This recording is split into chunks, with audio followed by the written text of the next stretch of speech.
మీరా అయితే రెస్టారెంట్లో కూర్చొని మురారి అలాగే కృష్ణ వాళ్ళని పిలిపిస్తుంది. ఇక అక్కడికి వచ్చిన కృష్ణ అయితే మీరా ఏమైంది, ఎందుకు ఇక్కడ ఉన్నావు, అసలు ఏమైపోయావు నువ్వు అని చెప్పి అడుగుతూ ఉంటారు. ఇంతలో మీరా అయితే ఆ ఫైల్స్ అయితే కృష్ణకి ఇస్తుంది. కృష్ణ అయితే ఆ ఫైల్స్ చూసి ఒక్కసారిగా షాక్ అయ్యి ఏడుస్తూ ఉంటుంది. అది చూసి మురారి అయితే ఏమైంది కృష్ణ అని చెప్పి ఆ ఫైల్స్ తీసుకొని మురారి కూడా చూస్తాడు. చూడగానే వాళ్ళిద్దరూ ఒక్కసారిగా షాక్ అయ్యి ఏడుస్తూ ఉంటారు. ఇక మురారి అయితే కోపంతో రగిలిపోతూ ఉంటాడు మీరా పైన.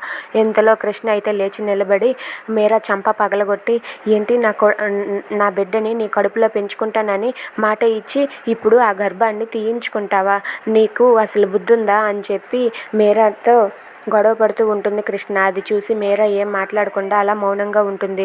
అసలు ఇలా ఎందుకు చేసావు మీరా, నా బిడ్డని నీ కడుపులో చల్లగా పెంచుకుంటానని నాకు మాట ఇచ్చావు కదా, ఎందుకు ఇలా చేసావని చెప్పి మీరాని కృష్ణ నిలదీసి అడుగుతూ ఉంటుంది. ఇక మురారి కూడా కోపంతో రగిలిపోతూ మీరా వైపు చూస్తూ ఉంటాడు. If you like this video please like, share and subscribe. Thanks for watching.